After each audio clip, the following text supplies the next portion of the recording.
Gold, trusted gold buyers. మీరు తాకట్టు పెట్టిన బంగారాన్ని విడిపించి ఈ రోజు ఉన్న మార్కెట్ ధరకు కొనబడను. మనుషులకి మంచి చేయడానికి ఏం చేయలేదు కృష్ణుడు అక్కడ. ధర్మ సంస్థాపనార్థాయ సంభవామి యుగే యుగే. దేవుడికి అంత పవర్ ఉండేది, చెడ్డవాళ్ళు ఎందుకు సృష్టించారు? సో మీరైతే మహాభారతాన్ని కూడా జస్టిఫై చేయట్లేదు ఇక్కడ.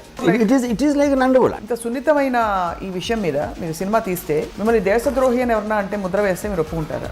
92 డిసెంబర్లో చాలా మంది ముస్లిమ్స్ని శివసేన వాళ్ళు చంపేశారు అయోధ్య తర్వాత. వాటికి పగ తీర్చుకోవటానికి వీళ్ళందరూ వెళ్ళి కాళ్ళ మీద పడిపోయి మన బాంబేలో మమ్మల్ని బతకనివ్వరు. I'm not telling first of all justifying that Dawood Ibrahim is good for the country or bad for the country. జరిగిన చూపెడతాను. తర్వాత ఆయనకు వారసులు ఉన్నారా? ఒకటి his daughter died because of malaria. అంత పెద్ద క్రిమినల్ కూతుర్ని ఒక దోమ వచ్చి చంపేసినారు. మీ క్రిమినల్ ఇన్ఫ్లుయెన్స్ మీ మీద ఆయనదే. మీ ఇంట్లో ఫోటో ఉంది, ఆయన పూజ చేసుకుంటారేమో అని నా హృదయంలో ఉన్నాడు. ఒక చిన్న ఎగ్జాంపుల్ చెప్తాను, చెప్పండి. చోటా రాజాను ఒక మనిషి సౌత్య అని ఆల్మోస్ట్ తమ్ముడిలాగా చూసుకున్నాడు. ఒక పర్టిక్యులర్ స్టేజ్లో దావుద్ ఇబ్రాహింకి చోటా రాజానికి గొడవ వచ్చినప్పుడు కలిసి చోటా రాజాని చంపడానికి ప్లాన్ చేసి ఆ ప్లాన్ ఏమో వర్కౌట్ అవ్వదు. చోటా రాజాని పారిపోయాడు.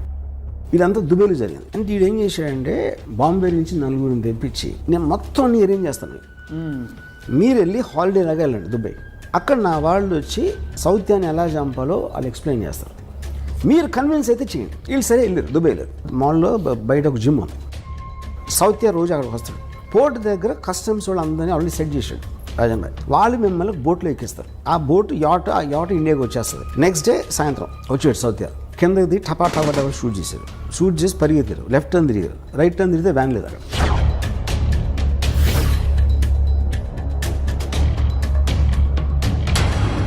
My goodness. ఓకే, ఇది ఇంకా నేను మీకు ఉడికినాయి మన ఇంటర్వ్యూ కాబట్టి చాలా తక్కువ చెప్పాను. దీని యాక్చువల్ స్టోరీ చెప్తే కింద పడిపోతారు. Doctor Ram Gopal Varma, PhD in under world. ఒక థీసిస్ ఎవరైనా గౌరవ డాక్టరేట్ ఇచ్చేస్తారేమో నాకు భయంగా ఉంది.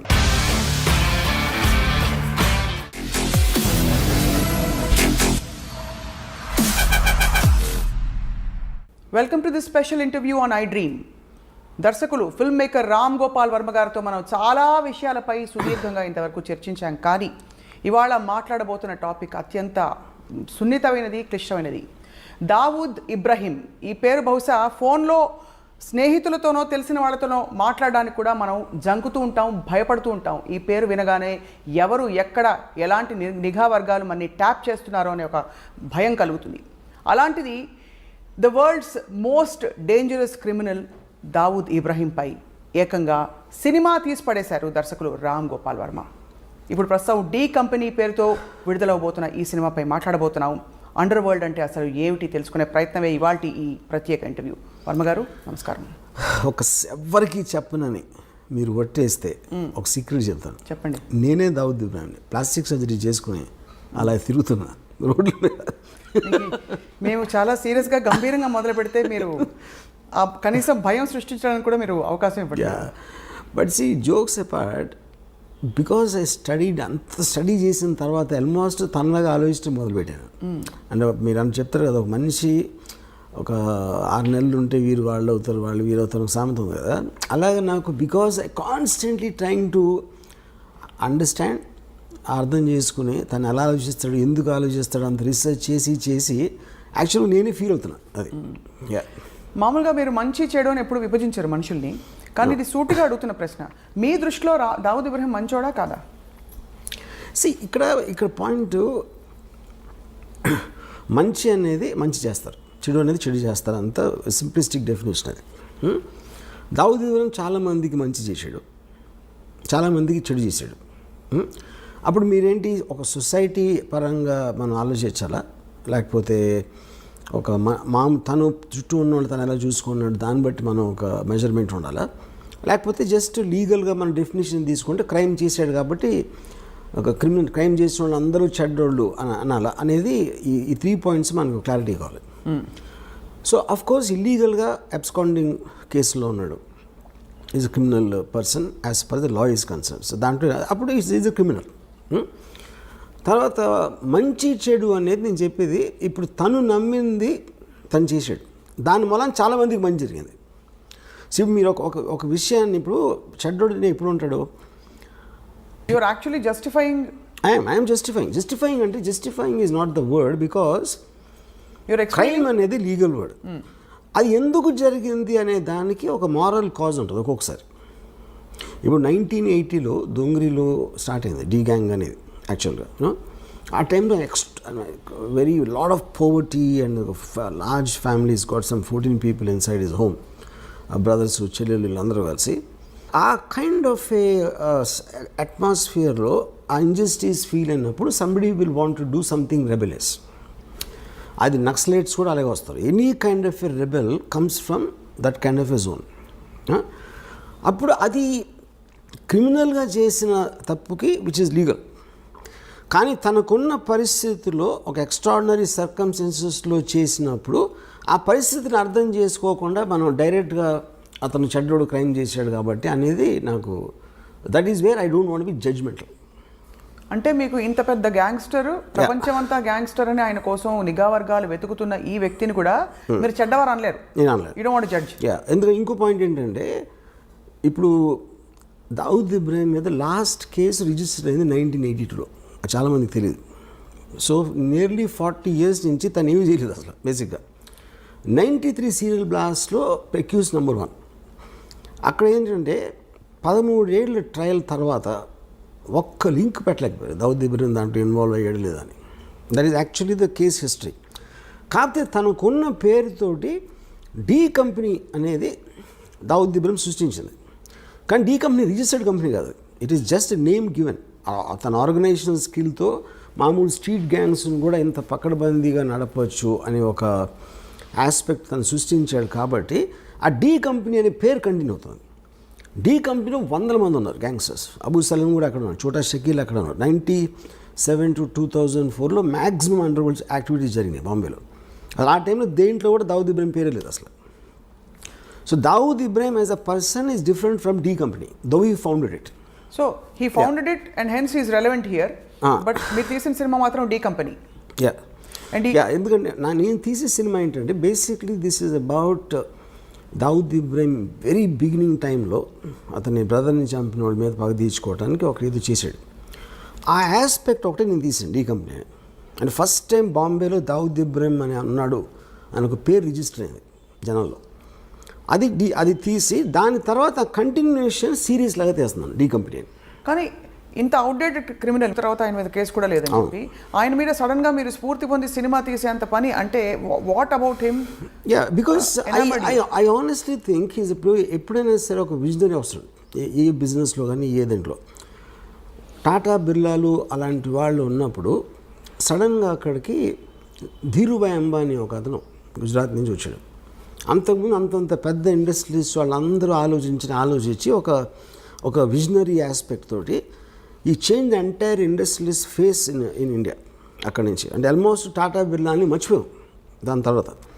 Same thing what Bill Gates did to IBM, you know. So అది legal aspect, business aspect. Same thing అండర్ వరల్డ్లో కరీం లాలా వర్దాబాయ్ మొదలియార్ అండ్ హాజీ మస్తాన్ లాంటి దిగ్గజాలు ఉన్నప్పుడు ఒక 25-year-old బాయ్ దావుద్ ఇబ్రాహిం అనేవాడు దోంగ్రీ నుంచి వచ్చి ఈ completely change the way the underworld operates. So if I make a film on Veerappan, somebody makes a film on Hitler, అలాగే make a film on Dawood Ibrahim. Anybody who made an impact ఏ విధంగా అయినా సరే I think his material is good for making a film. But as much as it sounds like a repetitive question to you, Ramu garu, you don't want to make a film on a change maker like Sachin Tendulkar. You don't want to make a film on a change maker like Dhirubhai Ambani. But you want to make a film, you insist on making a film on a criminal who has actually harmed the world in many ways. See, lot of people believe Dhirubhai Ambani also has done many things to become that, you know. So ఇప్పుడు మీరు మనకి సామెత కదా, పట్టుబడినోడే దొంగ అని, పట్టుబడినోడు దొంగ కాదని. ఎన్నో పాలిటీషియన్లు చేయొచ్చు, పోలీస్ ఆఫీసర్లు చేయొచ్చు. మనం ఎవరైతే లీగల్గా కరెక్ట్గా వాళ్ళు జైల్లో లేకుండా సక్సెస్ఫుల్ ఉన్నారనుకుంటే అందరి వెనకాల కూడా ఒక కథ ఉంటుంది ఏదో ఒకటి. సో నేను ఎంచుకునేది ఏంటి, నాకున్న చాయిస్లో మోస్ట్ డ్రామాటిక్గా అనిపించింది నేను అనుకుంటాను.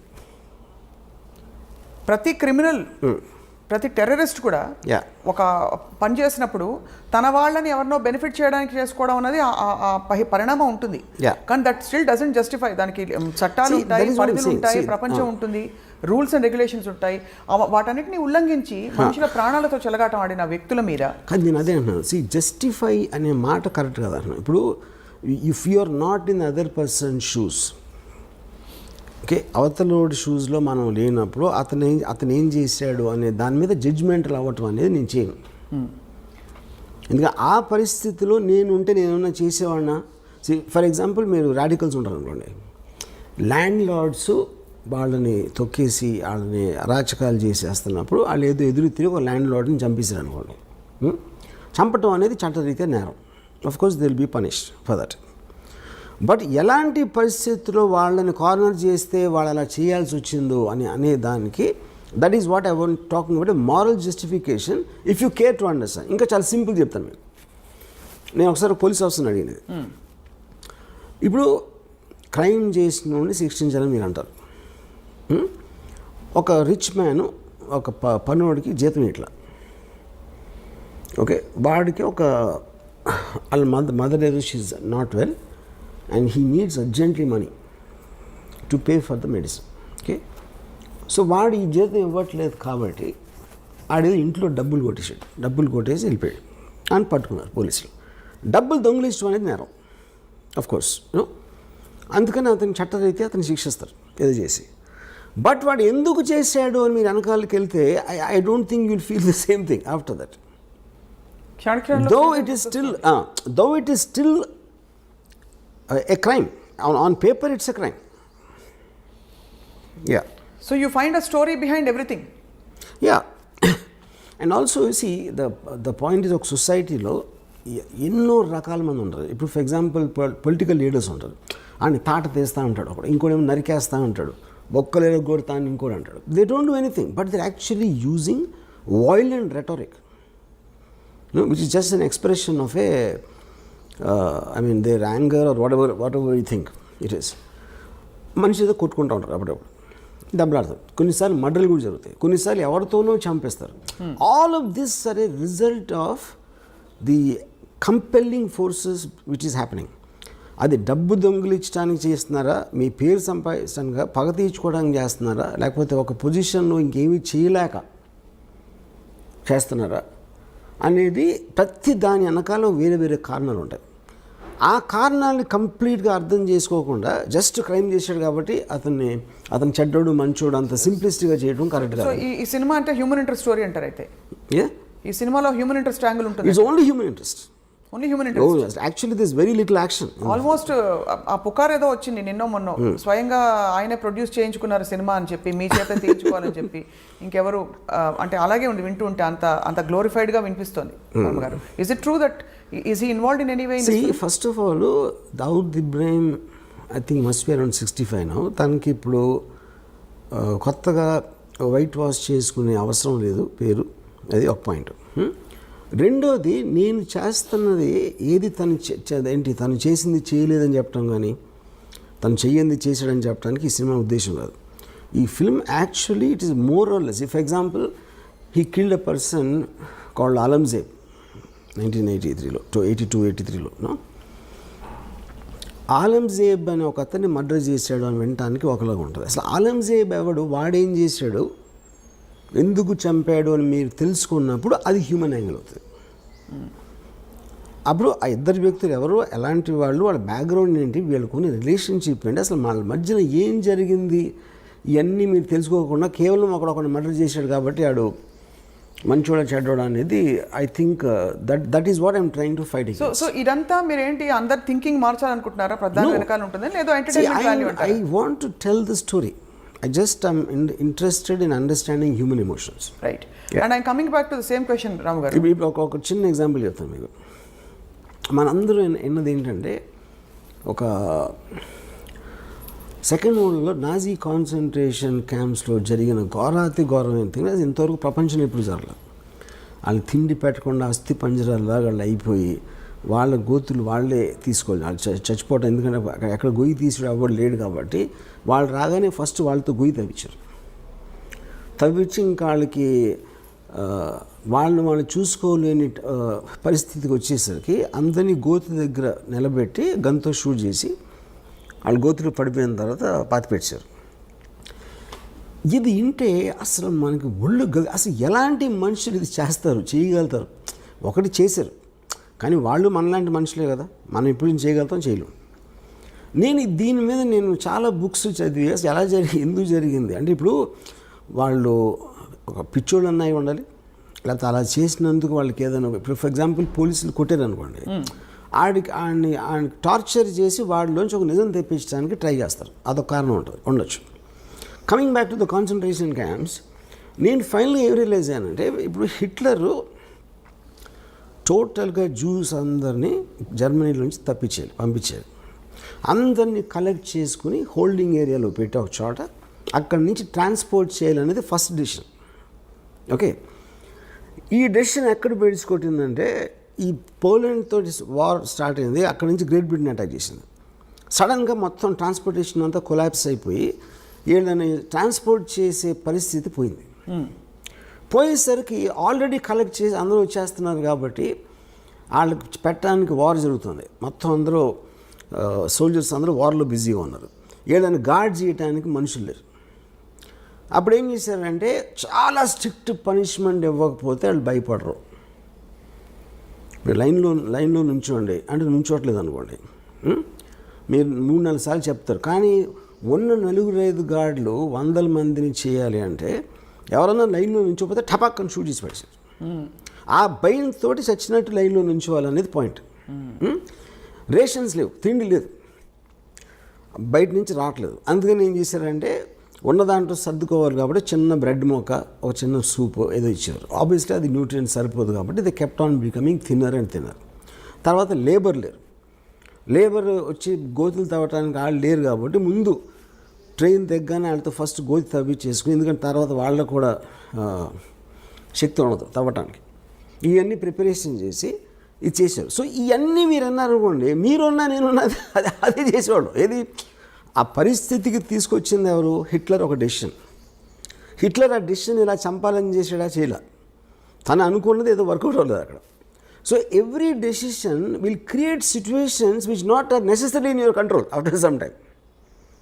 యూనో, అప్పుడు నేను ఈ బుక్ మొత్తం చదివితే నాకు వాళ్ళ మీద కూడా జాలేసింది. ఇది ఎవరైతే ఇదంతా చేశారో యూనో ఆ డెసిషన్స్ తీసుకోవడానికి. అప్పుడు కేట్ విన్స్లెట్ది రీడర్ అనే ఒక టెరిఫిక్ సినిమా వచ్చింది. She worked as a guard in one of these camps మాట. ఫైర్ యాక్సిడెంట్ జరిగితే ఎవరు తప్పించుకోవకుండా ఉండటానికి తను తీల ఏది మన అదే ప్రిజనర్స్ తప్పించుకోకుండా చేయాలని అమ్మాయిది జాబ్ అక్కడ. ఎప్పుడైతే గేట్లు తీయలేదో వాళ్ళు చచ్చిపోయారు. దాని మీద కోర్ట్ ట్రయల్ జరిగినప్పుడు వాట్ వర్ యూ డూయింగ్ అంటే, I was doing my job అంది. నాకు నా గవర్నమెంట్ ఇచ్చిన జాబు ఎట్టి పరిస్థితుల్లోనూ వీళ్ళని తప్పించుకోవడానికి వీల్లేదు. అప్పుడు ఇలాంటి పరిస్థితి వచ్చినప్పుడు ఆ డెసిషన్ సొంతంగా తీసుకోలేరా అనేది పాయింట్ అక్కడ. ఇవన్నీ అంటే వీటికి మీరు ఇస్తున్న జస్టిఫికేషన్ అండర్స్టాండ్, ప్రధాని వెనకాల ఒక కారణం ఉంటుంది, ఒక ఆంతర్యం ఉంటుందని చెప్పి. బట్ దాన్ని దీంతో ఒక విల్లింగ్గా కావాలని వచ్చి ఒక పవర్ కోసం ఎస్టాబ్లిష్ చేసుకున్న ఒక క్రిమినల్, ఒక గ్యాంగ్స్టర్ ఇప్పటికి కూడా ప్రపంచం వెతుకుతుంది ఆయన కోసం. సో అటువంటి సినిమా మీరు తీశారంటే ఖచ్చితంగా 2 కారణాలు ఉండాలి. ఇప్పుడు నయీం గురించి విన్నప్పుడు కూడా నయీంకి ఏదో టెలివిజన్ ఛానల్ పెట్టాలనే ఒక తపన ఉండేదని, ఆయన టీవీలో కనిపించడానికి ఇష్టం అని, అలాంటి ఫ్యాన్సీస్ వాళ్ళకు ఉంటాయని చెప్పి గ్యాంగ్స్టర్స్కి. అలాంటి ఫ్యాన్సీతో ఆయనే స్వయంగా ఆయన మనుషులే లేకపోతే ఆయన ఆరాధకులు మీ చేత ఏమైనా సినిమా తీయించారని అడుగుతున్నారు. మొన్న కూడా ఎక్కడో ఇంటర్నెట్లో వైరల్ అయింది ఈ మాట. Is it right? Is it true? That's not true. See, first of all gangster అనేది ఒక వర్డ్. అది గ్యాంగ్స్టర్ అనే దాని మీనింగ్ ఏంటి? ఒక గ్యాంగ్ని నడిపేవాడు, లేకపోతే గ్యాంగ్లో పనిచేసేవాడు. ఆయన కాదా gang? Gang is of course organise crime అనేది గ్యాంగ్స్టర్ బేసిక్గా. ఆర్గనైజ్ క్రైమ్ అంటే ఏంటంటే, మీ తెలివితోటి క్రైమ్ చేస్తా కూడా తప్పించుకునేలాగా ఒక సిస్టమ్ క్రియేట్ చేయటాన్ని ఆర్గనైజ్ క్రైమ్ అంటారు. లేకపోతే మామూలు క్రైమ్ అది, అప్పటికప్పుడు ఏదో అనుకుని ఒకళ్ళిద్దరు చేసేది. ఒక గ్రూప్ ఆఫ్ పీపుల్ కూర్చుని ప్లాన్ వేసి ఇలా చేస్తే మనం పట్టుబడం, ఇలా చేస్తే మనం పైకి వస్తాం, ఇలా చేస్తే అలా అవుతుంది అని ఒక ప్లాన్ ప్రకారం ఒక గ్రూప్ ఆఫ్ పీపుల్ చేయటాన్ని ఆర్గనైజ్ క్రైమ్ అంటారు. So for example D company ఉందనుకోండి. డీ కంపెనీ నేను ఒక 2000లో ఒక ముంబై పోలీస్ కమిషనర్ శివానందన్ అని ఉండేవారు.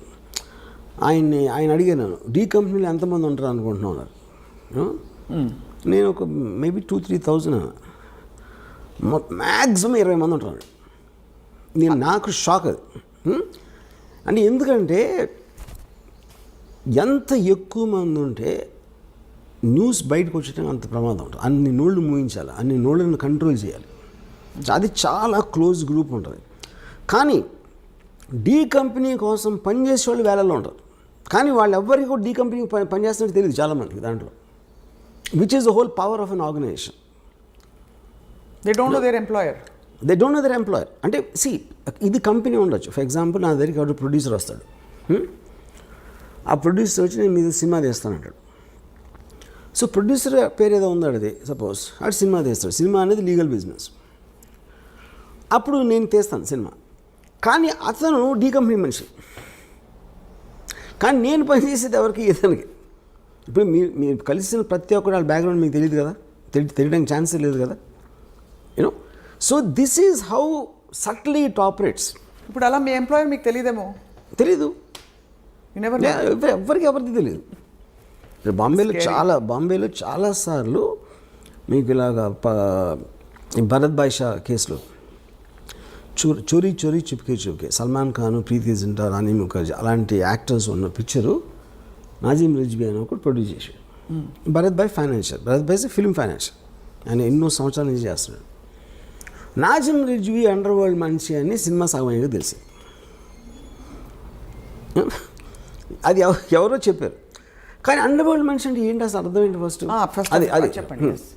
అండర్ వరల్డ్ మనిషి అంటే మీరు డైరెక్ట్గా క్రైమ్ చేసేవాళ్ళు ఒకళ్ళు ఉంటారు. అంటే డైరెక్ట్ క్రైమ్ అంటే ఏంటి, లీగల్ డెఫినేషన్లో. సెకండ్ డిగ్రీ వాళ్ళేమో వాళ్ళు వాడుకుంటారు, అది కొంచెం ఫోన్ చేసి చెప్పారా అని. వాడు చేయడు. కాకపోతే employing the threat, D company వాళ్ళు నాకు తెలుసు అనే ఒక ఇన్ఫర్మేషన్ తోటి ఇంటిమిడియేట్ చేయటం అదొక పద్ధతి. మూడోది, మీరు లీగల్గా చేయలేని పనులు కొన్ని వాళ్ళు మీకోసం ఇల్లీగల్గా చేస్తారు. మీ బుక్స్లో అన్నిట్లో అలా ఉంటుంది. కానీ మీరు వేరేగా చేసేయని వాళ్ళు ఒక సెపరేట్ టీమ్తో వాళ్ళు చేస్తారు. ఓకే, ఫర్ ఎగ్జాంపుల్ లీగల్గా మీరు ఇంపోర్ట్ చేసుకున్నారు అనుకోండి, ఒక 100 VCRలు ఆ టైంలో చెప్తున్నాను. ఇల్లీగల్గా 500 VCRలు వస్తాయి. 500 VCRలు డీ కంపెనీ వాళ్ళు పంచుకుని వాళ్ళు చేసి మీరు ఫెసిలిటేట్ చేసినందుకు మీకు కొంత ఇస్తారు, మిగతా వాళ్ళు తీసుకుంటారు. సో డైరెక్ట్గా ఎవడైతే కంపెనీలో ఉన్నాడో వాడు చేయలేదు, అది వాడు దాన్ని అమ్మలేదు, వాడు కొనలేదు, ఫెసిలిటేట్ చేశాడు అంతే. ఆ ఫెసిలిటేషను 100 VCRలు పోతే 500 VCRలు వచ్చినాయి అని తెలుసుకోవడం అనేది చాలా కష్టం. సో ఇప్పుడు ఈ లింక్స్ మీద లింక్స్, ఇప్పుడు ఒక మర్డర్ ఉందనుకోండి, ఇప్పుడు ఎవడో ఒక ఎక్కడో కలుస్తాడు, ఒక జైలు, ఒక్కొక్కసారి జైల్లో అవ్వచ్చు, ఇంకొకసారి ఎక్కడో ఒక స్మాల్ టౌన్లో ఒక పని ఉంది చేస్తావా అంటాడు.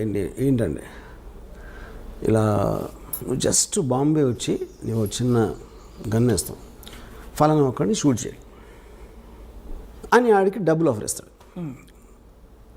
వాడేంటి వీడు మాట్లాడేవాడు రషీద్ అనేవాడు అబ్దుల్ అనేవాడు చెప్పాడు అనుకోండి. ఈ రషీద్ అసలు బాంబే రాడాడు. ఈ అబ్దుల్ని ట్రైన్ ఎక్కించి పంపుతాడు. ఈ అబ్దుల్ అక్కడ దిగి నువ్వు ఫలానా హోటల్లో అక్కడ స్టేషన్ బయట ఎలా ఉంటుంది అక్కడ ఉండవు. మళ్ళీ అక్కడ ఫోన్ వచ్చి నువ్వు బయటకు వచ్చి బాండ్రా బస్ స్టాండ్ దగ్గర నువ్వు వెళ్ళు, అక్కడ గ్రీన్ షర్ట్ బ్లాక్ ప్యాంట్ వేసుకుని అక్కడ కనిపిస్తాడు. ఆడికి నీ పేరు మల్బార్ అని చెప్పి అంటాడు. ఆడు వెయిట్ చేస్తున్నాడు. ఆడ అసలు పేరేమో తక్కువ మీద ఉంటుంది, ఆడేమో సలీం అని చెప్పాడు. వీళ్ళిద్దరి దగ్గరికి ఒక బురకా వేసుకున్న వచ్చి ఒక చిన్న ప్యాకెట్ ఇచ్చారు. ఈ బురకావిడ ఎవరో వాళ్ళకి తెలీదు, వాళ్ళు ఎవరో బురకావిడికి తెలియదు. వాళ్ళు వెళ్ళి ఎక్కడో తీసి దాన్ని ఓపెన్ చేస్తే దాంట్లో ఒక చిన్న కంట్రీ పిస్టల్ ఉంటుంది. ఉండి అక్కడి నుంచి నువ్వు ఫలానా చోట టెలిఫోన్ బూత్ దగ్గర వేసావు, ఫోన్ వస్తుంది. వచ్చేసరికి నువ్వు జూహుకి వెళ్ళి ఫలానా ఒక బ్రౌన్ బంగ్లా ఉంటుంది, దాని బయట ఇలాంటి కారు ఉంటుంది. ఒకడు వస్తాడు, ఒక బట్టతల్లుడు, అతన్ని షూట్ చేసి అతను షూట్ చేసి మీరు వెళ్ళిపోయి ఈ 2 గన్స్ ఫలానా ఒక క్రీక్ దగ్గర నాలా ఉంది, ఆ నాలా దగ్గర ఒక చిన్న ఆ చెట్లు ఉంటాయి, అక్కడ ఒక ఇలాంటి దగ్గర పెట్టేసి వెళ్ళిపోయాడు. వీళ్ళు అది చేసేస్తారు, చేసి అక్కడ పెట్టేసి అక్కడ ఒక ప్యాకెట్లో కొంత డబ్బు ఉంటుంది, అది తీసుకుని వెళ్ళిపోయారు. ఇప్పుడేంటి ఈ మొత్తం దాంట్లో రషీద్ ఏం క్రైమ్ చేయలే. వీడు ఫస్ట్ ఎవడైతే అబ్దుల్కి చెప్పాడో వాడు క్రైమ్ చేయలేదు, అసలు వాడు ఇక్కడికి రాలేదాడు.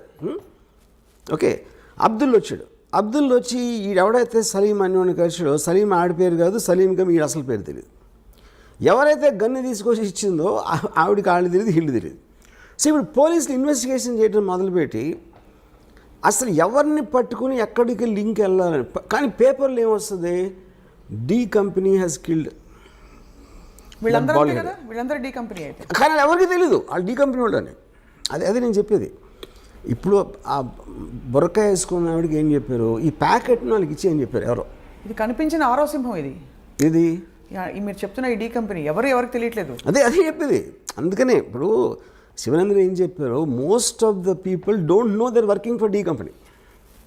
అది ఎప్పుడు తెలుస్తుంది అంటే వీళ్ళందరికీ ఇద్దరు ఎవరైతే షూట్ చేశారో వాళ్ళిద్దరికీ పేపర్లో చదివాక తెలుస్తుంది వాళ్ళు డి కంపెనీ కోసం చేశారని. సో అప్పుడు ఏమంటాడు, పట్టుబడ్డాడు అనుకోండి, నేను డి కంపెనీ అంటాడు ఆడ పేపర్లు చదివాక. కానీ డి కంపెనీ అని చెప్పినా సరే వాడి నుంచి అసలు ఆడికి ఎవడైతే చంపాడో వాడికి లింక్ లేదు. ఫస్ట్ ఆడిద్దరికి బ్యాక్గ్రౌండే లేదు. ఈ గన్ ఎక్కడ దొరికింది, ఎవరో బుర్కాలు ఇచ్చారు, ఆ బుర్కాని ఇంపాసిబుల్ ట్రేస్ చేయడం. అసలు ఇది ఎక్కడ ఎందుకు వచ్చాడు, రషీద్ ఆడు ఏమీ చేయలేదు క్రైమ్. సో మీ ఇన్ని లింకులు చైన్లో పెట్టి మధ్యలో ఒక లింక్ తీసేస్తారు. ఎప్పుడైనా ఇన్వెస్టిగేషన్ కొంచెం కాంప్లికేట్ అయిందంటే ఒక్క లింక్ తీసేస్తారు. ఫర్ ఎగ్జాంపుల్ రషీద్ ఉన్నాడు అనుకోండి, రషీద్ని ట్రాక్ చేయొచ్చు అని అనుకుంటే రషీద్ని అక్కడి నుంచి తప్పించేస్తారు. So this is what is called organise crime. కానీ మొత్తం దీంట్లో మీకు మెయిన్ బాసెస్ ఎవరైతే ఉన్నారో దుబాయ్లో కానీ ఎక్కడైనా వాళ్ళ పేరు అసలు ఉండదు. అక్కడ వాళ్ళు దుబాయ్లోనే ఉన్నారు. వాళ్ళు దుబాయ్లో ఉండొచ్చు, కరాచీలో ఉండొచ్చు, కెనియాలో ఉండొచ్చు, వేరే కంట్రీస్లో ఉంటారు, నాట్ ఎట్ వన్ ప్లేస్. కానీ పాయింట్ ఏంటి, వాళ్ళని దీంట్లో బుక్ చేయడం అనేది ఇంపాసిబుల్ అసలు, మీకు తెలిసినా కూడా. కానీ వాళ్ళ పేరు తెలియని ఎందుకు అనుకుంటారు, వాళ్ళకి బ్రాండ్ కావాలి. ఇప్పుడు ఎవరో తెలియని వాడు మీకు ఫోన్ చేసి బెదిరించాడు అనుకోండి, మీరు బెదరు కదా, డి కంపెనీ నుంచి ఫోన్ చేస్తున్నాను బ్రాండ్ కావాలి అక్కడ. అది ఎవరైనా చెప్పుకోవచ్చు కదా, చెప్తారు కూడా. ఇప్పుడు మన కెమెరా ఎవరైనా చెప్తారు కూడా. కానీ వాళ్ళని ఎట్లా నమ్మి భయపడతారు? ఇప్పుడు ఇంకా ఛాన్స్ తీసుకోవాలంతే. ఇప్పుడు నేను అండర్స్టాండ్ ద మోడల్ అంతే. అదే 100% చాలాసార్లు ఈ పెద్ద పేర్లు ఉన్న ఈ పరిటాల రవి కానీ ఫర్ ఎగ్జాంపుల్ ఫ్యాక్షన్ లీడర్స్ వాళ్ళ పేర్ల మీద వేరే వాళ్ళు చాలామంది చేస్తారు అది. సో ఇదంతా ఎక్కడ సేకరించారు వర్మ గారు మీరు ఈ ఇన్ఫర్మేషన్? మీరు డి కంపెనీ మనుషులతో మాట్లాడారా? I spoke to somebody. నాకు ఒక అప్పా చాచా అని ఒక 79 మనిషిని కలిసాను ఒక 2 years back. He is actually member of the D gang. దొంగరీలో ఫస్ట్ స్టార్ట్ అయినప్పుడు he saw Dawood Ibrahim from when he was 18 years old. He met him? Yeah, he was with him. అంటే అదే ఏరియాలో ఉంటారు అందరూ కలిసి అదే ఆడుకునే వయసు నుంచి he knows Dawood Ibrahim. So he was a part of the D gang on the beginning yearsలో. అంటే ఆల్మోస్ట్ దావుద్ ఇబ్రాహిం ఇక్కడ నుంచి 85లో వెళ్ళిపోయాడు బాంబే నుంచి. అప్పటి వరకు he was very close to the inner circle you know. So అలాగా కొంతమంది రిటైర్డ్ పోలీస్ ఆఫీసర్స్, కొంతమంది జైలు నుంచి బయటకు వచ్చిన వాళ్ళు, కొంతమంది ఆ టైంలో చాలా హెవీగా ఇన్వాల్వ్ అయ్యి మళ్ళీ మధ్యలో వచ్చేసి లీగల్ బిజినెస్లోకి వచ్చేసారు కొంతమంది. సో ఇలా ఒక 10-12 పీపుల్ నుంచి నేను సేకరించాను. అండ్ మీరు ఇందాక చెప్పిన స్పెసిఫిక్ ఇది చాలా సున్నితమైన question. I don't even know if I should be asking this question. ఈ డి కంపెనీలో వర్క్ చేస్తున్న వాళ్ళు అన్ని ధర్మాలకి సంబంధించిన వాళ్ళు ఉంటారు, అన్ని మతాలకు సంబంధించిన ఉంటారు. ఉంటారు. Not Muslims, all people. Christians ఉంటారు, హిందూస్ ఉంటారు. Like for example Dawood Ibrahim closest person is Hindu, Chhota Rajan. And మీరెప్పుడు దావుద్ ఇబ్రాహిం తాలూకు మనుషుల్ని దగ్గరగా కలవలేదు ఎక్సెప్ట్ అప్పా చాచా? వీళ్ళందరినీ కలిసాను, చాలామంది కలిసాను. వీళ్ళందరూ కలిసారు. ఎలా ఉంటారు వాళ్ళు? మనకన్నా మామూలుగా ఉంటారు. మనకన్నా మన మీద ఎక్కువ అన్నాను వస్తుంది అంటే వెరీ నార్మల్ లుకింగ్ పీపుల్ అసలు. సో ఈ సినిమా షూటింగ్కి సంబంధించి వర్మ గారు, షూటింగ్ మొత్తం ఇది డి కంపెనీ ముంబై చుట్టూ తిరగవలసిన కథ. మీరు ఎక్కడో ముంబై కాకుండా ఇతర ప్లేసెస్లో షూట్ చేశారు. ఎందుకంటే ఎయిటీస్ ముంబై అనేది ముంబైలో ఉండడానికి ఛాన్సే లేదు. ఎందుకంటే Mumbai it's very very expensive place. ఉన్న రియల్ ఎస్టేట్ అంతా మార్చేస్తారు బిల్డింగ్లు కట్టేసి. సో 1980లో ఉన్న అట్మాస్ఫియర్ బాంబేలో దొరకడం ఇంపాసిబుల్. సో కొన్ని నేను గోవాలో చేశాను అలాంటిది రీప్లేస్ చేయడానికి, కొన్ని shot in Hyderabad.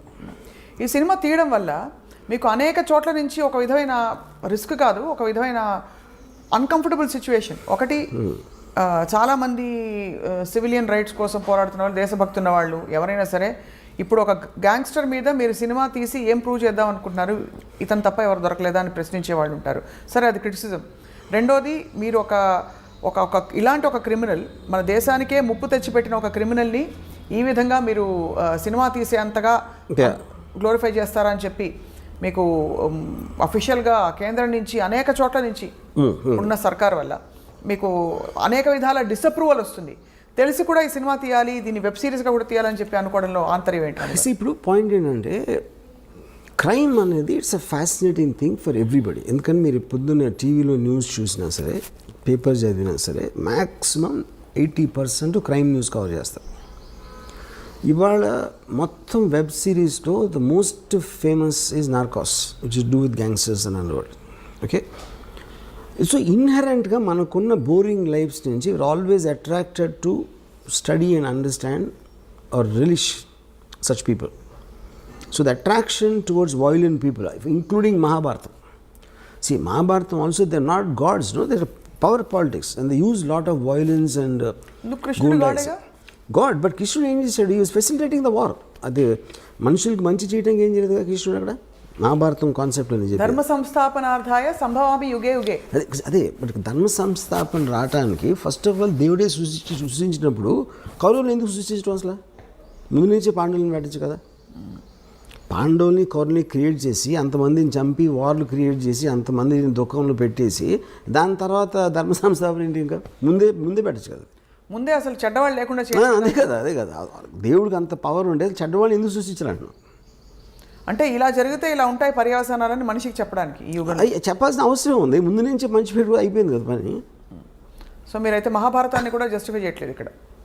Mahabharatam is just about power politics. Ramayanam can have a moral thing. తమ్ముడు అన్నని గౌరవించాలి, భార్యనిలా చూసుకోవాలి, పరిస్థితిని చూడకూడదు, ఇలాంటి కొన్ని మారల్ ఆస్పెక్ట్స్ అనేది రామాయణంలో ఉన్నాయి. I don't think Mahabharatam is anything to that. Mahabharatam అయితే so what are you trying to say? Mahabharatam కూడా ఒక విధమైన Mahabharatam is about power politics. So you see more like it is like an underworld. అంటే అండర్వరల్డ్ అంటే ఏంటి మీకు చెప్పేది? ఇప్పుడు ఆ టైంలో ఫ్యూడల్ వ్యవస్థలో రాజులు ఉన్నప్పుడు డిక్టేటర్షిప్స్, అది ఎవరికి బలం ఉంటే వాడే గెలుస్తాడు. సేమ్ థింగ్ క్రైమ్ ఆర్గనైజేషన్లో కూడా బలం plays a big role in that.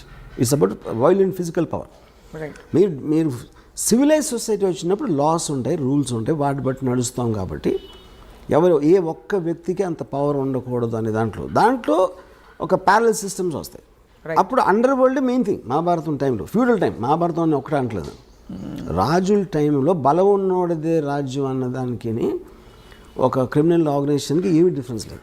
So మొత్తం మీద వర్మ గారు ఈ సినిమా కాస్టింగ్లో కానీ కీలకమైన పాత్రధారుల్లో మీరు ఏమన్నా ప్రత్యేకమైన బాడీ లాంగ్వేజ్ ఇవన్నీ స్టడీ చేయడానికి మీ రీసెర్చ్ కానీ ఎక్కడి నుంచి దొరికింది? బికాస్ దావుద్ ఇబ్రాహీంకి సంబంధించి ఒకటో రెండో ఫోటోలు తప్ప ప్రపంచం ఆయన చూడలేదు సరే.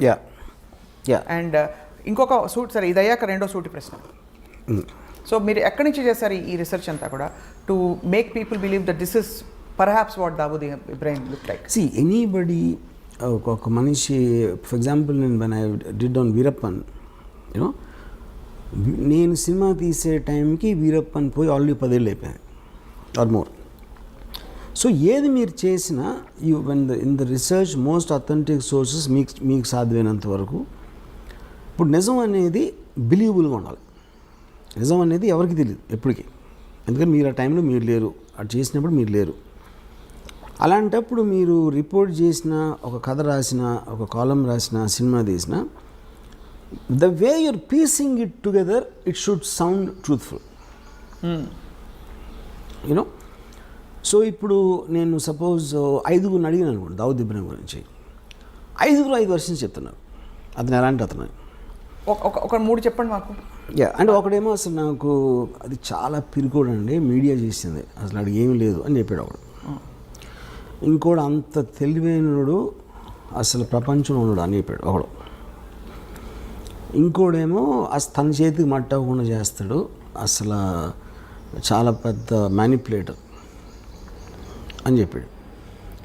ఇంకోడెవడో అసలు అంత దావుద్ ఇబ్రాహిం పేరు మీద చేశారని వేరే వాళ్ళు, అతని ఏదో అమాయకుడు అని చెప్పాడు. ఇంకోడేమో అసలు అంతకన్నా డేంజరస్ మనిషి అసలు ప్రపంచంలో అని చెప్పాడు. సో ఈ 5 వేరే పాయింట్స్. నా పాయింట్ ఏంటంటే అతను ఈ 5 కాకపోవచ్చు, 5 కూడా అవ్వచ్చు, ఏది డిపెండింగ్ ఆన్ ద టైం. ఎవరు ఏ పరిస్థితిలో కలిశారు, ఎప్పుడు కలిశారు అన్న దాని మీద మనకి మనుషుల మీద ఇంప్రెషన్స్ ఫామ్ అవుతాయి. అవును, కరెక్ట్. మీరు క్యారెక్టరైజేషన్ ఇస్తున్నప్పుడు ఎవరేం చెప్పినా కూడా దావుద్ ఇబ్రాహిం గొంతు సన్నగా ఉందనుకోండి, క్యా బేటా కైసా హై అని ఉందనుకోండి, ఒక పెద్ద గ్యాంగ్స్టర్ని మీరు అలా చూపించలేరు, గంభీరంగా చూపించాలి. ఒకలాంటి ఒక లుక్, ఒక విధమైన ఏం చెప్పాలి, ఒక హీరోయిక్కి కల్పించక తప్పదు. ఎందుకంటే మనకు తెలిసిన దావుద్ ఇబ్రాహిం ఆయన చాలా గ్లామరస్, పార్టీ లవింగ్ పర్సన్ అని రకరకాల విషయాలు తెలుస్తుంటాయి. సో ఇవన్నీ ఎలా మీరు సమకూర్చారని అది సిద్ధం చేయి. అప్పుడు మీరు మాట్లాడుతున్నప్పుడు ఎవరితో అయితే మీరు మాట్లాడుతున్నారో వాళ్ళు చెప్పే డీటెయిల్స్ కొన్ని ఉంటాయి. ఆ డీటెయిల్స్ ఎవరు మామూలు వాళ్ళు ఎవరు చెప్పలేరు డైరెక్ట్గా. ఉదాహరణకి నేను ఈ అప్పా చాచాని, ఈ సాబిర్ని చంపేసినప్పుడు ఫాదర్ ఎట్లా రియాక్ట్ అయ్యాను. ఫాదర్ హెడ్ కానిస్టేబుల్, చుప్చాప్ కొని బయటికి జస్ట్ రూమ్లో మూల కూర్చుని ఉండిపోయాలి. ఎందుకంటే దొంగ ఏరియాలో జరుగుతూనే ఉంటాయి దాన్ని. ఇప్పుడు రూమ్లో మూల కూర్చుంటాం అనే డీటెయిల్ నాకు చాలా ఇంట్రెస్టింగ్ అనిపించింది. సెంటర్లో రూమ్ మధ్యలో కూర్చుంటానికి మూల కూర్చోటానికి ఏదో ఒక తేడా ఉంది అక్కడ. యూనో అంటే ఆల్మోస్ట్ ఎవరి దారిలోకి రాకుండా ఆయన ఒక్కరే కూర్చుని. ఓకే, సో ఆ పాయింట్ ఏంటంటే అప్పుడు చెప్పే విధానంలో ఇలాంటి డీటెయిల్స్ తోటి మనకి ఒక ఇది వస్తుంది. యూనో ఇప్పుడు వీరప్పన్ గురించి నాకు ఒక పోలీస్ ఆఫీసరు ముద్దుమలై ఫారెస్ట్లో ఎప్పుడు కలిసినప్పుడు చెప్పాడు, సరే వీరప్పను పులి మీద తిరుగుతూ ఉంటాడు అని చెప్పాడు. ఆ మాట చెప్పగానే మనకు ఫస్ట్ పోతుంది. ఎవరు అతను అక్కడ లోకల్ మనిషి, పోలీస్ ఇన్స్పెక్టరు, అయినా కూడా వీరప్పని పులి మీద తిరుగుతాడంటే అది ఒకవేళ నిజంగా తిరిగినా మనం నమ్మం. సో నిజం అనేది నమ్మబుల్గా ఉండాలి, అంతేగాని అది నిజమని కాదు బేసిక్గా. దాని తర్వాత మీరు డాట్స్ కనెక్ట్ చేస్తారు. డాట్స్ కనెక్ట్ చేయటువంటి మీనింగ్ ఏంటంటే అంతకుముందు ఎప్పుడూ చెయ్యని వాడు సడన్గా ఇది ఎలా చేశాడు, దీనికి దానికి మధ్య ఏం జరిగింది అని ఒక వర్షన్ ఉండొచ్చు, ఏం జరిగి ఉంటుందని మీ ఇమాజినేషన్ ఉంటుంది. ఆ ఇమాజినేషన్ మీరు అవతల వాళ్ళకి చెప్పినప్పుడు అవునేమో అని అంటాడు ఒకసారి. ఎందుకంటే ఇప్పుడు నేను ఉన్నాను అనుకోండి, కొంతమంది అని జీనియస్ అంటారు, కొంతమంది ఏమో పెచ్చోడు అంటారు, కొంతమంది అసలు ఏంటి ఏం ఆడుతాడు ఆడే వాగుతాడు ఏదో అంటారు. But the point is like ఇందాక నేను చెప్పినట్టు మనలో ప్రతి ఒక్కరికి అలా వేరే వేరే వర్షన్స్ ఉంటాయి. Right. So finally we will decide to believe one version and that will be your film is that will be the truth. Yeah. But ఇతర విషయాలు దావుద్ ఇబ్రాహిం వ్యక్తిగత జీవితం గురించి మీరు వీరప్పన్కి ప్రేమ కథ పెట్టారు. ఇప్పుడు ఈ సినిమాలో కూడా అలాంటి ప్రేమాయణాలు with his family. Because Dawood is a very woman man and he had affairs with a lot of women and he had affairs. ఎక్కడో మధ్యలో రకరకాల పుకార్లు వచ్చేవి. బాలీవుడ్లో కూడా ఆయనకి చాలా రిలేషన్షిప్స్, అఫేర్స్ ఉన్నాయి. పుకార్లు ఏం కాదు, ఉన్నాయి. He actually was living with Mandakini, married Mandakini for nearly 10 years. Yeah. What was the last time we heard of Dawood Ibrahim in అంటే ఆయన జాడలు కానీ? We are hearing it now, right now. Yes. Because of the Sachin Vajay connection. Yes. So మరి ఈ టైంలో ఇంత సున్నితమైన ఈ విషయం మీద మీరు సినిమా తీస్తే మిమ్మల్ని దేశద్రోహి అని ఎవరన్నా అంటే ముద్ర వేస్తే మీరు ఒప్పుకుంటారా? అదే ఇప్పుడు ఫస్ట్ ఆఫ్ ఆల్ దేశంలో దావుద్ ఇబ్రాహిం ఏం చేశాడు అని ఎవరికి తెలియదు. ఫస్ట్ మనకు ఒక ఫ్యాషన్ అయిపోయింది మాట్లాడితే దావుద్ ఇబ్రాహిం అని చెప్పడం. మీరు చెప్తే నమ్మరు, Dawood Ibrahim most wanted criminal in India for last 30-40 years. Okay, actual ఉన్న కేసులు 2. What are the 2 cases? ఒకటేమో సమద్ ఖాన్ అని ఒక మర్డర్ జరిగింది. సమద్ ఖాన్ని 4-5 కలిసి చంపారు. దాంట్లో దావూద్ ఉన్నాడు అనేది ఒక ఎలిగేషన్ ఉంది. ఒకటి. రెండోది 93 బ్లాస్ట్. ఎస్, 93 బ్లాస్ట్లో accuse number 1 Bombay police charge sheet ప్రకారం 13 years ట్రయల్ జరిగిన తర్వాత ఒక్క విట్నెస్ కానీ, ఒక సర్కమ్స్టాన్షియల్ ఎవిడెన్స్ కానీ, మటీరియల్ ఎవిడెన్స్ కానీ దొరకలేదు దావూద్ని లింక్ చేయడానికి. కానీ దావూద్ ఇంకా క్రిమినల్. ఎందుకు? అతను సమన్స్ ఆన్సర్ చేయలేదు కాబట్టి. సో ఇప్పుడు అతను వస్తే నేనే చేశాను అన్న ఒక ఎవిడెన్స్ ఉంది, కానీ ఇంకో కౌంటర్ ఎవిడెన్స్ అనేది ఇంపాసిబుల్ సృష్టించడం. సో ఒకవేళ తను వచ్చి లొంగిపోతే ఇమీడియట్ వదిలేసి వస్తుంది. ఓకే, వాళ్ళు ఏదో డీలే చేస్తారు ఇలాంటివన్నీ చేసి, బట్ తను రావాల్సిన అవసరం లేదు. సో బేసిక్గా మనం ఎంతసేపు తాగుదాం పెద్ద క్రిమినల్ ఏం చేసిండే ఎవరికి తెలియదు. కానీ ఏ క్రైమ్స్లో ఆయన actually involved other than all this? See నాకు పర్సనల్గా నా రీడింగ్ ఏంటంటే, is a highly intelligent guy and he used crime in the beginning days to become legitimately successful. So తను దుబాయ్ షిఫ్ట్ అయిపోయిన తర్వాత ఈ కసినోస్ లేకపోతే హోటల్స్ ఇలాంటి అన్ని లీగల్ బిజినెస్ స్టార్ట్ చేసి ఈ was living very posh cars and big bungalows and sheikh తోటి లంచ్ చేసాడు, దుబాయ్ షేక్ తోటి. యూనో ఆ స్టేజ్కి వెళ్ళిన తర్వాత అసలు క్రైమ్ చేసిన అవసరం లేదు. ఎవరైనా క్రైమ్ ఎందుకు చేస్తారు? There has to be some reason for to do that. Already తన సక్సెస్ 1986లో వచ్చిన తర్వాత why would be indulging in it? అలా చూస్తే అంటే పవర్కి అంత ఉంటుందా? అంత ఉండదు. కానీ అదే అంత కానీ దాని తర్వాత if is legally making hundreds and thousands of crores, why would you do these cheap things like 50 lakhs? అంటే కిక్ కాదా? Is it not I mean that kind of getting that kind of power? Power ని అవసరానికి వాడుకోవడం కూడా తప్పే. But what is ఇప్పుడు two different things. 93 before people used to take pride. Boy को जानता हूँ, బాయ్ని డిన్నర్ भी बुलाया. ఈ పెద్ద వాళ్ళందరూ actually they use to flaunt their connections. Because అప్పుడు అండర్ వరల్డ్ ఏంటంటే it was more like a ఒక ఫ్లాంబాయింట్ థింగ్. గొడవైనా ఇంటర్నల్ గ్యాంగ్ వార్ఫేర్ అలా ఉండేది, కానీ జనాలు బయట మీదకి వచ్చారు కదా. ఇప్పుడు 93లో టెర్రరిస్ట్ యాంగిల్ జరిగింది. ఐఎస్ఐ మూలాన 93 బ్లాస్ట్ మూలాన టెర్రర్ యాంగిల్ అనేది అటాచ్ అయ్యింది. That is when the perception change. కానీ ఆ పర్సెప్షన్ ఎందుకు వచ్చింది? Because the police have charge which they can't prove till today. Except for that we never heard of him in any case. Okay, తర్వాత ఇప్పుడు already తను అనిల్ కపూర్, సంజయ్ దత్ లాంటి పెద్ద stars తన పక్కన ఉండి దుబాయ్ షేక్ తోటి లంచ్ చేస్తున్నాడు. Why would involve in this petty crime?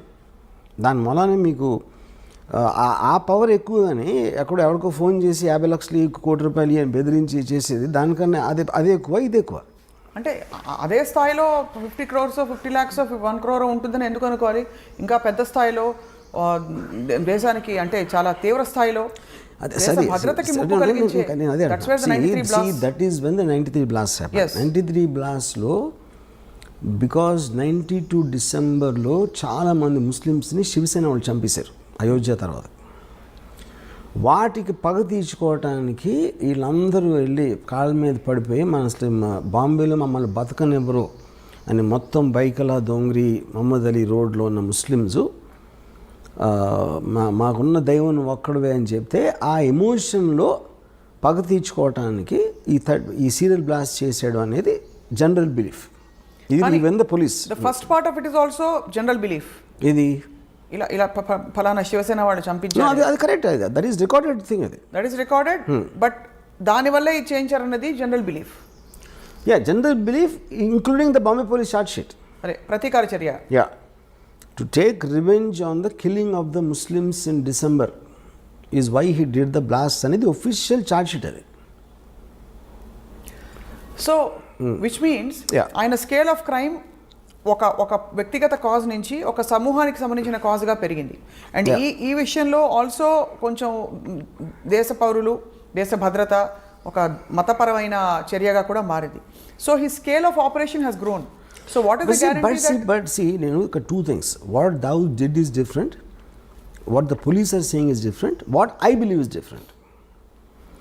This kind of a person, I believe, will not do it to jeopardize his entire operations. ఎందుకంటే దాని మూలాన మ్యాక్సిమం నష్టం ఎవరికి వచ్చింది? దావుద్ ఇబ్రహీంకి వచ్చింది సీరియల్ బ్లాస్ట్ వల్ల. So you because completely cut off from the అందులో ఆయనకు వచ్చేది ఏం లేదు కానీ ఆయన కాబట్టి ఆయన చేయడంటారు. Yeah, because it's too smart and too selfish to indulge in this public charity. Even if it's triggered religiously. Whatever, because he's not a religious guy, first of all. He never went to a mosque. Yeah. He never went to a mosque. How do you have evidence of that? But he never talked about God. All Muslims maximum God in front చేస్తారు కదా ఇప్పుడు. Dawood Ibrahim never spoke about God. So ఈ కాంటెక్స్లో వర్మ గారు, your mentioning Anil Kapoor, Sanjay Dutt వీళ్ళందరూ కూడా ఆయన సన్నిహితంగా ఉండేవారు. ఆ సాన్నిహిత్యం అసలు ఎలా ఏర్పడుతుంది అంటే ఒక గ్యాంగ్స్టర్ అని తెలిసే వెళ్తారా బాలీవుడ్ నటులు అంటే? ఎందుకంటే ఆ టైంలో అండర్ వరల్డ్ అనే వర్డ్ మనం ఇప్పుడు యూజ్ చేసిన కాంటెక్స్ట్ ఉండేది కదా అసలు. వాళ్ళందరూ పవర్ఫుల్ పీపుల్ అక్కడ. బడా ఆద్మీ బహుత్ ఏ ఆయనకి అని ఒక హీరో లాగా చూసేవారు గ్యాంగ్స్టర్స్ని. వీళ్ళు హీరోలు అందరూ కూడా సిటీలో ఇప్పుడు ఫర్ ఎగ్జాంపుల్ పరిటాల రవి ఉన్నారు. Paritala Ravi very violent and dangerous గా అంటారు. మొత్తం మీకు అనంతపూర్ జిల్లాలో ఎందుకు అందరిని ఎక్కించింది? అందుకే ఎక్కించింది.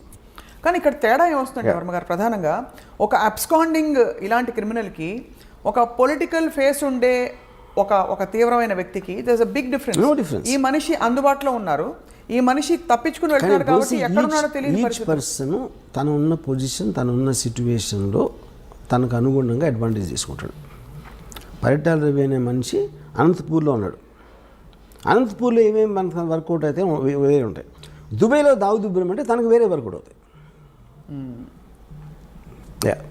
వీళ్ళకి ఉండే ఫ్యాసినేషన్ ఆయనకి ఫిల్మ్ స్టార్స్ పట్ల ఎందుకు ఉండేది ఫ్యాసినేషన్? దట్ ఇస్ వెరీ అది because he deliberately wanted to give that colour to the gang. అంటే మనం వీధి రౌడీలాగా ఉండకూడదు, మనని రెస్పెక్ట్తో చూడాలి. జనాలు రెస్పెక్ట్తో ఎప్పుడు చూస్తారు? రెస్పెక్టబుల్ పీపుల్తో ఉన్నప్పుడు చూస్తారు. అందుకని పెద్ద పెద్ద పార్టీలు ఇచ్చి ఈ ఫిల్మ్ స్టార్స్ని, పొలిటికల్ లీడర్స్ని, క్రికెట్ ప్లేయర్స్ని ఇలా అందరినీ ఇన్వైట్ చేసేవాడు. సో వాళ్ళ పక్కన నుంచున్నాడు కాబట్టి తనకు కూడా ఒక లెజిటిమసీ వచ్చేస్తుంది. It is a planned purpose I did that. Right. And ఎవరెవరు అంటే వెళ్ళకపోయే క్వశ్చన్ ఉండదు. ఆయన దావుద్ ఇబ్రహీం పిలిచాక ఇంపాసిబుల్. రాము అని చెప్పడానికి very big man calls you in a nice way not to do a crime. ఎందుకు వెళ్ళరు మీరు? అంటే ఎందుకు క్రిమినల్స్తో మనకు ఎందుకు అని అనుకోవాలి కదా. అది అంటే ఇప్పుడు క్రిమినల్స్ అంటే ఇప్పుడు పిక్ పాకెట్ క్రిమినలే, దావుద్ ఇబ్రహీం క్రిమినలే. కానీ తనకున్న ఇమేజు ఇప్పుడు ఎవ్రీబడి వాంట్స్ పవర్ఫుల్ ఫ్రెండ్స్. ఫలానా ఒకటి తెలిస్తే ఎప్పుడైనా మనకు పనికి వస్తాడు. ఎప్పుడైనా మనం ఏం చేయట్లేదు, మనం క్రైమ్ చేయట్లా. రైట్. కానీ పవర్ఫుల్ పీపుల్ తెలియటంలో తప్పే ఉంది అని ఒక అట్రాక్షన్ అందరికీ ఉంటుంది.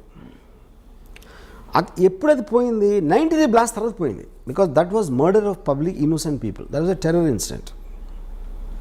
That is when everybody cut of their links with Dawood Ibrahim, which is the reason తను చాలా ఎఫెక్టెడ్ దానికి. అందుకే అలా ఎఫెక్ట్ అతను ముందే తెలుసు కాబట్టి అతను చేసి ఉండడని నా బిలీఫ్.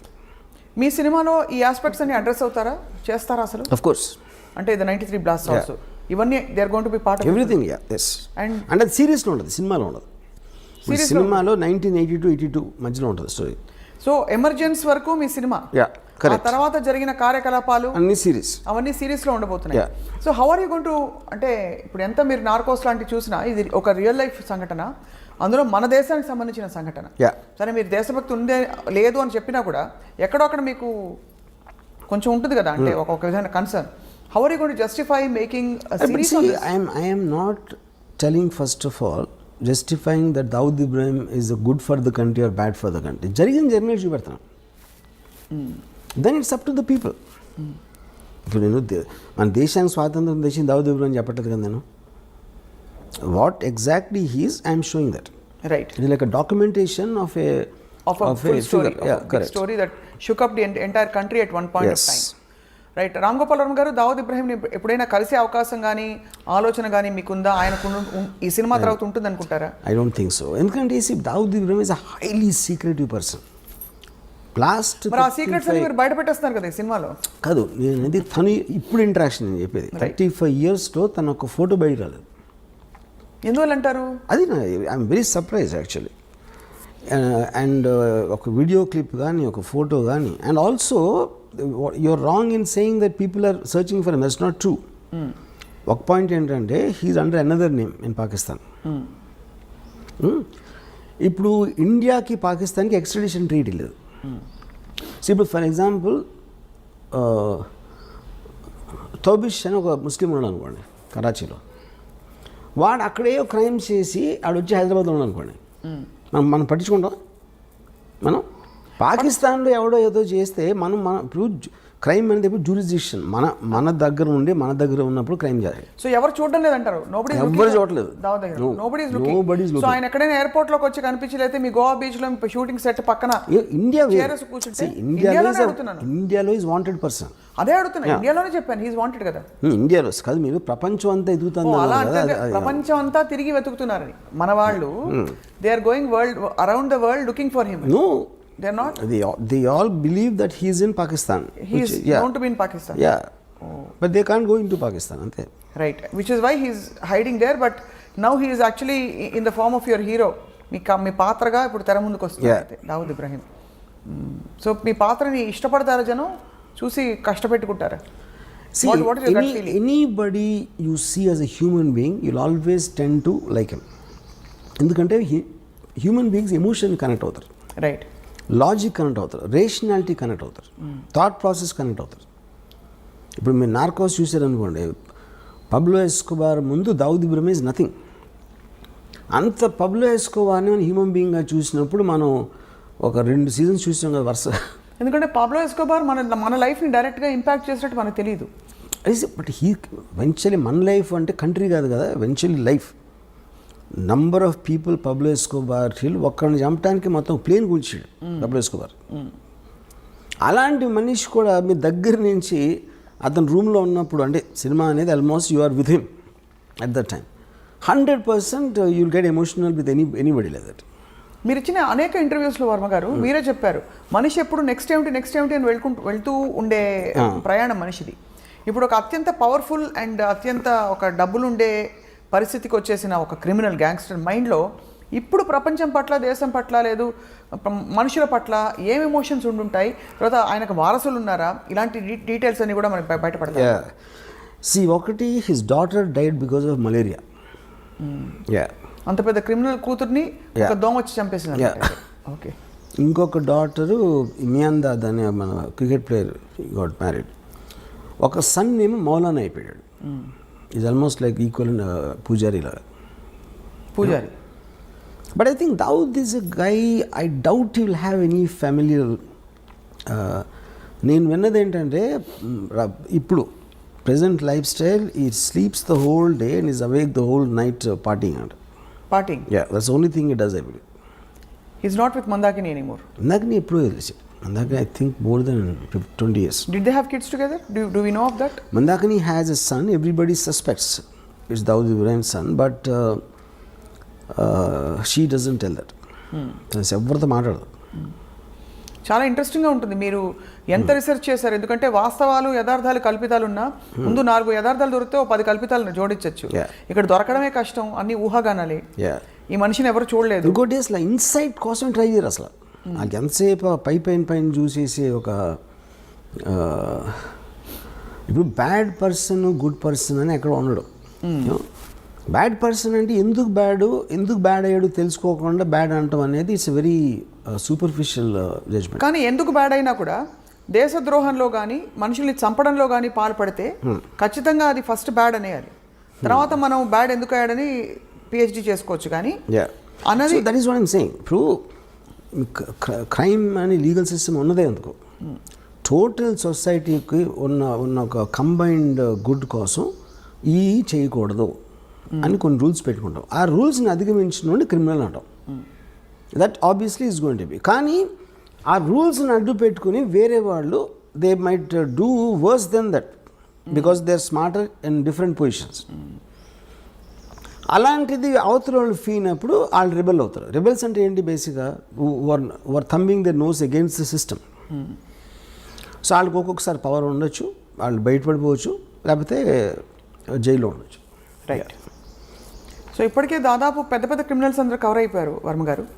మీ సిరీస్ ఆఫ్ క్రిమినల్స్లో ఇంకెవరైనా మిగిలిన్నారా దావుద్ తర్వాత? ఉన్నారు చాలామంది. వాళ్ళందరూ మీ సినిమాలు తీస్తారు అయితే? నన్ను ఒకళ్ళు అడిగారు, మీరు డైరెక్టర్ అవ్వకపోతే గ్యాంగ్స్టర్ అయి ఉండేవారా అని.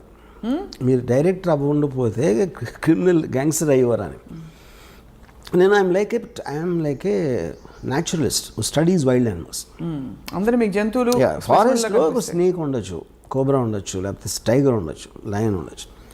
ఆ వైల్డ్ యానిమల్స్ స్టడీ చేయడం నాకు ఇష్టం. That doesn't mean I'm the wild animal. Okay, so ఇప్పుడు నాకు ఒక దాని మీద ఒకడిని చంపాడు అంటే ఆ యాక్ట్ కన్నా ఎక్కువ వాడు చంపే పరిస్థితి, చచ్చిపోయే పరిస్థితి ఎందుకు తెచ్చుకున్నాడు, వీడు చంపే పరిస్థితికి ఎందుకు వచ్చాడు అని స్టడీ చేయడం నాకు ఎక్కువ ఇష్టం. మీరు గతంలో అమ్మాయిల గురించి కూడా ఇలాగే అన్నారు. ఏమని? వైల్డ్ లైఫ్ న్యాచురలిస్ట్ మీరు. అమ్మాయిల గురించి అలా, అమ్మాయిలు అంటే I think that is art for me. అమ్మాయిలు అంటే ఆర్ట్ ఫిల్మ్, నాట్ ఇలాంటి సినిమా కాదు. రైట్. దావుద్ ఇబ్రహీం జంతువు అయింటే ఏమైండేవారు? ఏ జంతువు అయిండేవారు? Closest. I definitely won't equate him with these dangerous animals. But actually, most dangerous animal is human being. అందుకనే you can control all the animals. Actually, you know. I can't say fox also. Definitely, I won't equate him neither with a snake nor a tiger. ఇప్పుడు ఒక పెద్ద బ్రహ్మ ప్రశ్న, snake or tiger you're saying, అంతేనా? అంటే స్నేక్కి మనం మామూలుగా పావురా అంటే ఏదో దాక్కుని మనకు కనిపించకుండా కాటేస్తుంది అన్న దాని మీద వచ్చి ఉంటుంది అనుకుంటున్నా. పాము అంటే మనకు తెలీదు ఎప్పుడు కాటేస్తుందో అని. టైగర్ అనేది ఆబ్వియస్ స్ట్రెంగ్త్ అది. కానీ తెలివితేటలు కూడా ఉన్నాయి కాబట్టి నక్క కూడా ఉండొచ్చు. అంటే నక్క పాయింట్ ఏంటంటే పరిగెడుతూ ఉంటుంది. తెలివిగా ఏం చేస్తుందో నాకు ఇంతవరకు తెలియదు. నక్క తెలివింది అంటారు కానీ అది ఏం తెలివి ఉపయోగించింది నాకు తెలియదు ఇంతవరకు. సో ఇది ఒక అన్ని కలగలిసిన ఒక విచిత్ర జంతువు, అంతేనా? అయితే ఇది మోర్ నియర్ టు దట్. అన్ని కలగలిసి, అన్ని క్వాలిటీస్ కలగలిసిన ఒక విచిత్ర యూనిక్ జంతువు. ఒక పెద్ద డౌట్, నక్కలాగా ఆలోచించి పాములాగా కాటేసి ఫస్ట్ కాటు పడగానే టైగర్ అయిపోతాడు. I think this is the correct thing. ఇచ్చాదారి సాంప్లాగా దానికి. డి కంపెనీ మోర్ డేంజరసా, ఆర్జీవీ కంపెనీ మోర్ డేంజరసా అని ప్రశ్న అడుగుతున్నారు, అందరూ అడుగుతున్నారు మీరు తీసే సినిమాల్ని బట్టి. ఇప్పుడు పాయింట్ ఏంటంటే సినిమాలో రొమాన్సైజ్ చేస్తారు అని చెప్తారు, లేకపోతే గ్లోరిఫై చేస్తారు క్రిమినల్స్ని.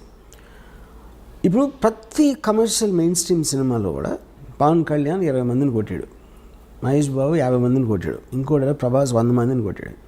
అందరు చప్పట్లు కొడుతూ ఉంటారు, ఏలేస్తూ ఉంటారు. వాళ్ళు ఏం చేస్తున్నారు?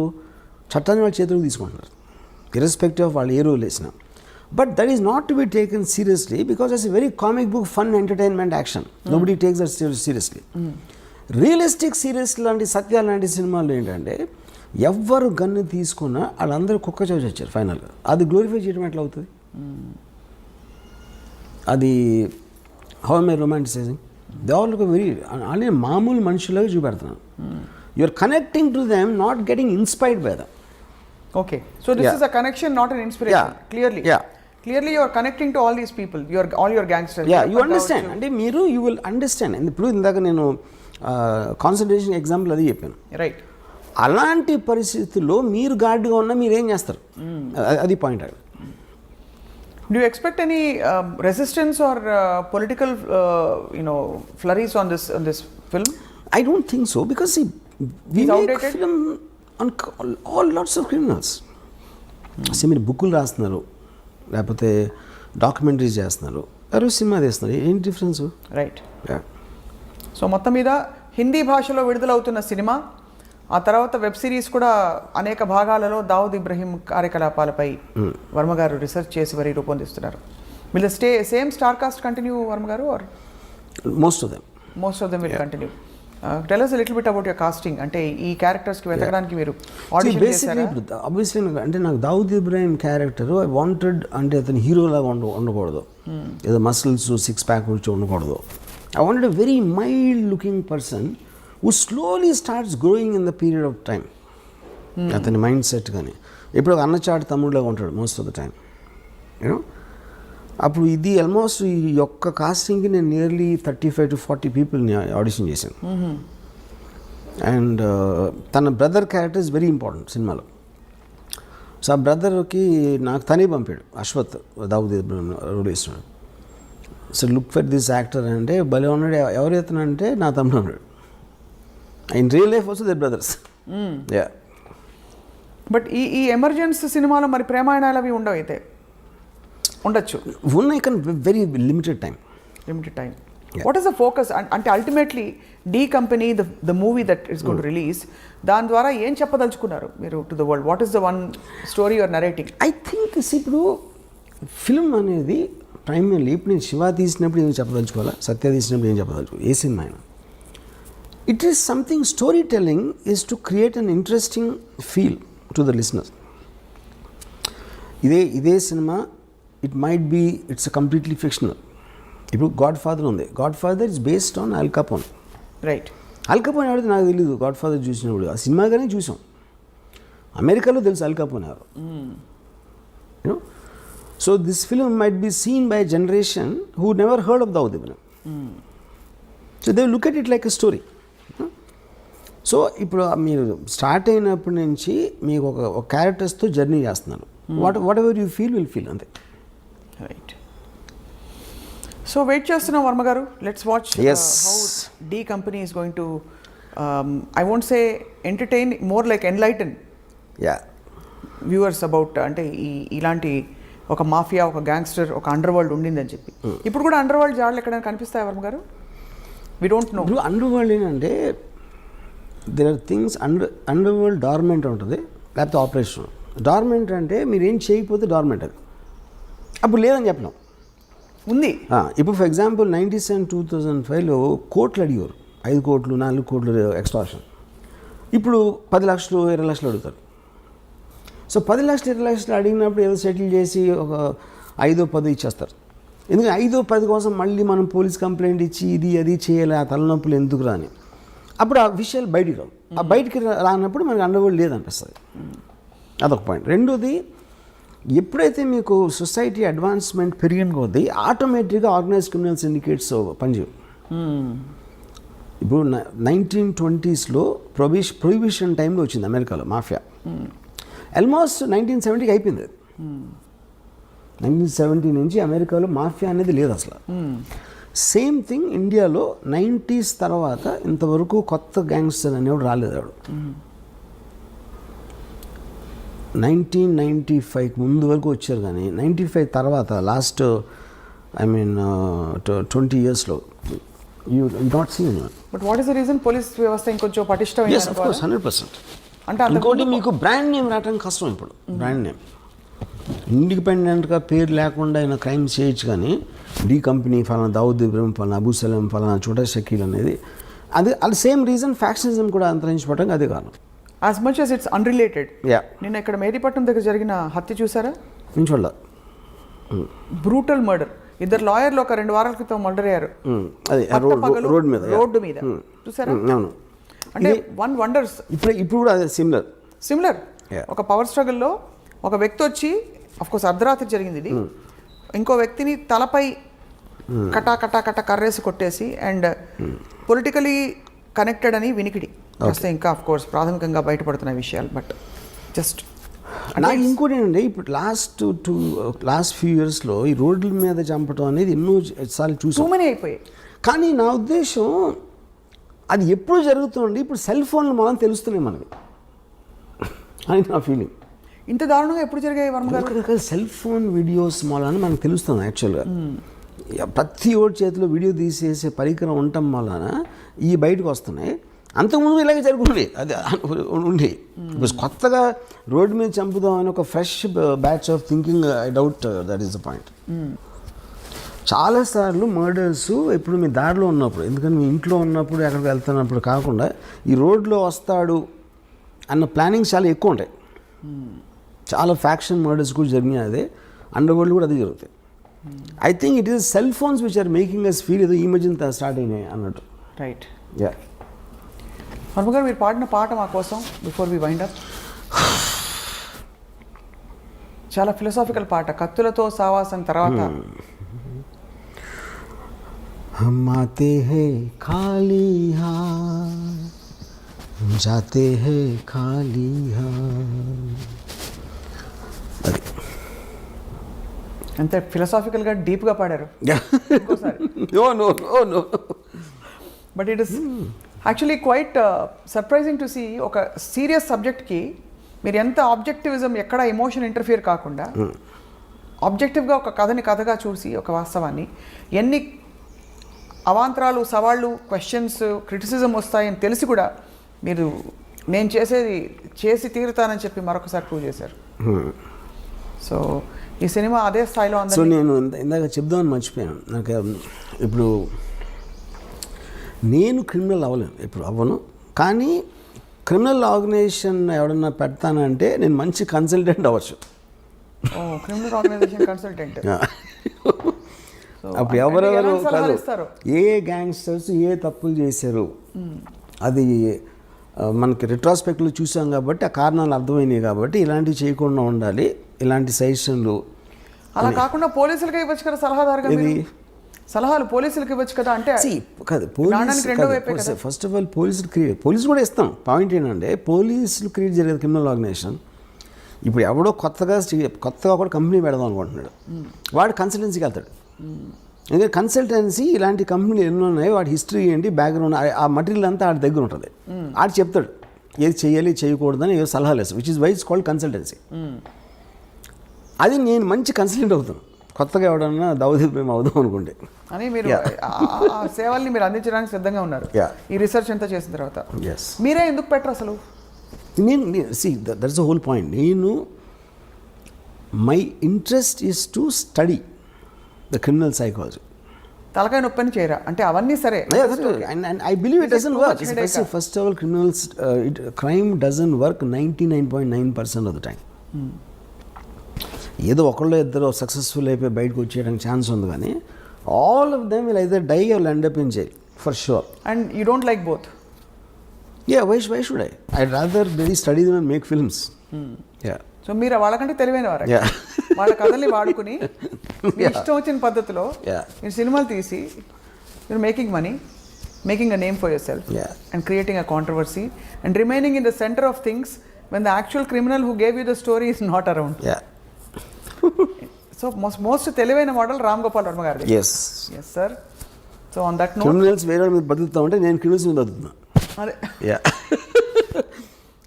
అదే దిగులు వస్తుంది. ఇన్ఫాక్ట్ నాకు ఎవరంటే వై దావుద్ ఇబ్రహీం అంటే because I owe my living to him అని చెప్పి. దావుద్ ఇబ్రహీం అనేవాడు పుట్టకపోతే నేను గ్యాంగ్స్టర్ సినిమాలు చేయగలిగి ఉండదు. గ్యాంగ్స్టర్ సినిమాలు లేకపోతే అసలు నాకు starting from Siva to Satya to company to D company ఆయన ఒక్కడే స్ఫూర్తా? Underworld came from him. అది నా పాయింట్. సో ఫస్ట్ మీ క్రిమినల్ ఇన్ఫ్లుయెన్స్ మీ మీద ఆయనదే. మీ ఇంట్లో ఫోటో ఉంది, ఆయన పూజను చేసుకుంటారేమో అని. ఫోటో మొత్తం నా మైండ్ అంతా అదే ఉంది. నా హృదయంలో ఉన్నాడు. హృదయంలో ఎవరో వచ్చి ఇప్పుడు మీ ఆఫీస్ మీద దాడి చేస్తారేమో అని భయంగా ఉంది. బాగా తెలుసని చెప్పేస్తారేమో మీరు. చాలా మంది నమ్ముతారు అది. నీకు తెలిసినా? యాక్చువల్లీ నేను ఇంకా నమ్ముతున్నాను. అంటే నేను ఇంకా నాకు ఎక్కడో లేలగా డౌట్ ఉంది. అంటే ఈ సినిమా తీయించినవి ఎలాగో ఎంప్లాయర్స్ ఎవరో తెలియదు కదా ఈ మోడల్లో. తెలియదు. ఎవరు పెట్టుబడి పెట్టించి ఆ చిన్న బుజ్జి సరదా వర్మగారి చేత సినిమా తీయించుకుందామని సరదా తీర్చుకుంటున్నారేమో అని. సలీం ఫ్రూట్ అనే ఒక ఈజ్ యాక్చువల్లీ చోటా షకీల్స్ బ్రదర్ ఇన్ లా. అతను కలిసాను బాంబేలో.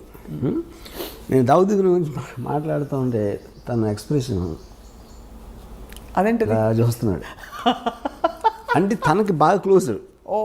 తనకు తెలిసిన మనిషి గురించి నేను వీడి దగ్గర వింటున్నాను అనేది మాట ఎక్స్ప్రెషన్. అంటే obviously he has a different vision. అదే ఇప్పుడు యాజ్ ఎ ఫిల్మ్ మేకర్ ఇప్పుడు నేను ఒక చిన్న టైంలో ఒక మనిషి జీవిత కథని నేను ఇంత టైంలో చెప్పాలంటే ఆటోమేటిక్గా ఒక సినిమాటిక్ ఆస్పెక్ట్ ఉంటుంది. దావుద్ ఇబ్రహీం ఎలా మాట్లాడతాడు, ఏం మాట్లాడతాడు ఒక చెప్తాను. అదే లైను తను ఎప్పుడు వినలేదు అనుకోండి, ఈ సలీం ఫ్రూట్ అనేవాడు ఆటోమేటిక్గా look it a very fake thing. ఇప్పుడు Dawood Ibrahim is not educated గా. ఇప్పుడు నేను చాలా ఫిలాసఫికల్గా మాట్లాడుతూ ఉంటే Dawood Ibrahim philosophy, for example నేను ఇవాళ ఒక ట్వీట్ పెట్టాను. I never intended to be a criminal. I'm just using crime to fast track my legitimate success. Dawood Ibrahim అని కోట్ చేశాను. అది 100% దావుద్ ఇబ్రహీం అన్నాడు, నాకు తెలుసు. ఆయనకి ఇంగ్లీష్ వచ్చి ఉండదంతా. ఎగ్జాక్ట్లీ ఫ్రేజ్ హిందీలో కూడా అని ఉన్నాడు, కానీ నేను అర్థం చేసుకునేది ఒక స్పిరిచువల్గా పెట్టిన. ఫర్ ఎగ్జాంపుల్ గాంధీ సినిమాలో గాంధీ అన్న ఏ డైలాగ్ కూడా తను ఇప్పుడు అనలే లైఫ్ టైంలో. అది రిచర్డ్ అటెన్బర్గ్ స్క్రీన్ ప్లేలో డైలాగ్స్ ఆయన. సో మీరు ఒక స్పిరిట్ని క్యాప్చర్ చేసినప్పుడు which is what art is about. Art is about what it could be, not about what it is. ఒక మనిషి థాట్ గంటలో చెప్పింది మీరు ఒక కోట్లో వచ్చింది అనుకోండి, ఆ కోట్ ఏంటి పెద్ద స్పీచ్లో ఒకటి వస్తుంది లైన్, మీరు కోట్ ఒక్కటి హైలైట్ చేసినప్పుడు దాని ఇంపాక్ట్ ఎక్కువ ఉంటుంది. అవును. యా, ఇప్పుడు ఆ పెద్ద సీన్లో మళ్ళీ దానికి తిరిగి వస్తాను. మీ ఆత్మంతా బయట పెట్టిన ఆ ఒక్క డైలాగ్, యా, ఇతను దొంగగా ఎందుకు మారాడో దాని వెనకాల పెద్ద కథ ఉంది. యా. శ్రీదేవి Yeah. క్షణం. Actually every criminal have the very similar story. ఆ స్టార్టింగ్ పాయింట్ అనేది చాలా ఎమోషనల్గా ఉంటుంది without exception. Where is the limit అంటే సి ఇప్పుడు ఫర్ ఎగ్జాంపుల్ ప్రతివాడికి జస్టిఫై చేసుకోవాలి. పోవర్టీ ఉంటుంది, 1 కోటి మంది పూర్ పీపుల్ ఉన్నారు అనుకోండి, దాంట్లో